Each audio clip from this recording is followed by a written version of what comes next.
ஆண்டவராகிய இயேசு கிறிஸ்து நாமத்துக்கு மகிமையுண்டாதாக. நான் உங்கள் pastor Johnson, Word of truth Ministry, Perambalur மாவட்டத்திலேருந்து பேசுகிறேன். இந்த நாளில் அந்த YouTube Word of truth ministry YouTube channel மூலமாக உங்களை சந்திப்பதில் மிகுந்த மகிழ்ச்சி அடைகிறேன். தொடர்ந்து இந்த மாதிரி குறுஞ்செய்திகளை, ஷார்ட் மெசேஜ் நான் உங்களுக்கு போட்டு ஒரு பைபிள் ஸ்டடி மாதிரி உங்களுக்கு கொடுக்கலான்னு நினச்சி நான் அதை செஞ்சிட்ருக்கிறேன். எனவே நீங்கள் தொடர்ந்து இதை கேட்டு எனக்கு ஆதரவு கொடுங்க, இதை மற்றவர்களும் அறிமுகப்படுத்துங்க. கர்த்தர் உங்களை ஆசீர்வதிப்பார்.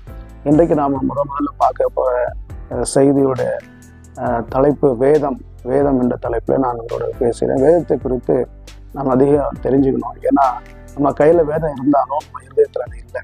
நிறைய கையில் வேதம் இருந்தாலும் நம்ம அதிகமாக நான் தெரிஞ்சிருக்கிறது இல்லை. அதனால் இந்த வேதத்தை குறித்து நாம் தெரிஞ்சுக்குவோம்.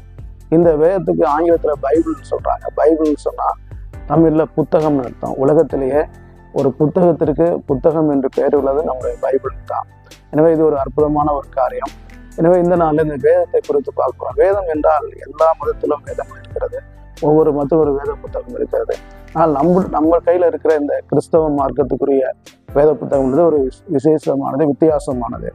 இந்த வேதத்தை குறித்து வேதம் என்ன சொல்லுது அப்படின்னு சொல்லி பார்த்தீங்கன்னு சொன்னால், சங்கீதம் 19:7 பார்த்தீங்கன்னு சொன்னால், கர்த்தருடைய வேதம் குறைவற்றதும் ஆத்துமாவை உயிர்ப்பிக்கிறதும் பேதைகளை ஞானியாக்கவும் இருக்கிறது அப்படின்னு சொல்லி அந்த வசனம் சொல்லுகிறது. அடுத்து சங்கீதம் 119 அதிகாரத்தில் 72 வசனம் சொல்லுகிறது, அநேகமாயிரம் பொன் வெள்ளியை பார்க்கிலும் நீ விளம்பின வேதமே நலம்னு சொல்லப்பட்டுகிறது. அடுத்து அதே சங்கீதம் 119 165 வசனம் சொல்லுது, உங்களுடைய வேதத்தை நேசிக்கிறவர்களுக்கு மிகுந்த சமாதானம் உண்டு அப்படின்னு சொல்லப்பட்டிருக்கு. இப்படி நிறைய வேதத்தை குறித்து வேதத்தில் சொல்லப்பட்ட வேத வசனங்கள் நிறைய இருக்குது. வேதமே வெளிச்சம்னு சொல்லப்பட்டிருக்குது, வேதமே மனமகிழ்ச்சி என்று சொல்லப்பட்டிருக்கு. நிறைய வசனங்கள் சொல்லப்பட்டது. இருந்தாலும் நான் ஒரு சில வசனங்கள் நான் இப்போ சொல்லியிருக்கிறேன். இப்போ நம்ம வேதத்தை குறித்து நிறைய காரியங்களை பார்க்கலாம். தொடர்ந்து நம்ம ஒவ்வொரு செய்தியிலும் பார்க்கலாம்.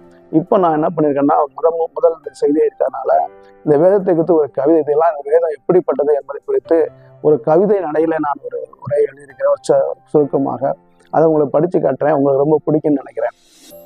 பாருங்க, அந்த கவிதை இந்த வேதத்தை குறித்து நாம் என்ன சொல்கிறேன் அப்படின்னு சொன்னால், இது வழியின் வழிகாட்டி, பரலோகத்தின் கைகாட்டி, பரிசுத்தத்தின் மனவாட்டி அப்படின்னு அந்த மாதிரி அதை தன்மை நான் சொல்கிறேன். அடுத்து இந்த வேதம் நமக்கு எப்படி இருக்குது அப்படின்னு சொன்னால், இது இருளில் ஒளி, குருடருக்கு விழி, ஆன்மாவுக்கு மொழி, பிசாசிற்கு இது கிளி. அடுத்து இந்த வேதம் எப்படிப்பட்டது அப்படின்னு சொன்னால், இது சுவைக்க வேண்டிய தேன், பருக வேண்டிய ஞானப்பால், தேட வேண்டிய புதைபொருள், காண வேண்டிய மறைபொருள், நித்தியத்தின் சத்தியம், துன்பத்தில் துணையால், மன்னிப்பின் மகத்துவம், மீட்பின் ரகசியம், அன்பின் ஆலயம், கிருபையின் சோலைவனம். இந்த வேதம் வாக்குத்தத்தங்களின் வடிவமைப்பு, நியாய தீர்ப்பின் எச்சரிப்பு, தீர்க்க தரிசனங்களின் ஒருங்கிணைப்பு, ஞானத்தின் கூட்டமைப்பு, உயிர்த்தெழுதலின் உயில், ஆசீர்வாதத்தின் வயல். இன்னும் நிறைய காரியங்களை இந்த வேதத்தை குறித்து சொல்லிக்கொண்டே போகலாம். இன்றைக்கு இது போதும் நான் நினைக்கிறேன். நான் இந்த வேதத்தை குறித்து நீங்கள் நிறைய தெரிஞ்சுக்கணும். ஒவ்வொரு செய்திகளையும் நான் இந்த யூடியூப் சேனல், அந்த word of truth ministry YouTube channel மூலமாக நான் உங்களுக்கு போடுறேன். ஒவ்வொரு தலைப்பில் நான் பேசுவேன். நீங்கள் தொடர்ந்து கேட்டு பயனடையுங்கள். வேதத்தை அதிகமாக வாசிங்க, அதை பின்பற்றுங்க. வேத வசனத்தை நாம் கேட்பவர்களாக மாத்திரம் இல்லாமல் அதுமாதிரி நடப்பவர்களாக இருக்கணும். அதனால் அப்படி நடந்தால் தான் வேதம் நம்மை சத்தியவனாக மாற்றும். எனவே நீங்கள் எல்லாரும் இந்த வசனங்களை கேளுங்க. கர்த்தர் உங்களை நிச்சயமாக ஆசீர்வதிப்பார். ஜெபிப்போம். சர்வ வல்லமுள்ள எங்கள் தேவனே, எங்கள் பிதாவே, நாளிலே உடைய குமாரனாக இயேசு கிறிஸ்து நாமத்தில் இந்த சமூகத்துக்கு வருகிறோம். இந்த வசனத்தை கேட்ட வார்த்தைகளை கேட்ட நம்முடைய பிள்ளைகளை ஆசீர்வதியும். தொடர்ந்து வார்த்தைகளை கேட்க உதவி செய்யுங்க. எல்லாருக்கும் அறிமுகப்படுத்துங்க. ஆண்டவரே, கருத்தில் ஒப்புக் கொடுக்கிறோம். பெரிய காரியங்களை செய்கிறாங்க. மீட்பெரும் இரட்சகரும் ஆண்டவருமாக இயேசு கிறிஸ்து நாமத்தில் பரிசுத்த ஆசீர்வாதம் வேண்டிக் கொள்கிறோம். எங்களுக்கு ஜீவன் நல்ல பிதாவே. ஆமென், ஆமென்.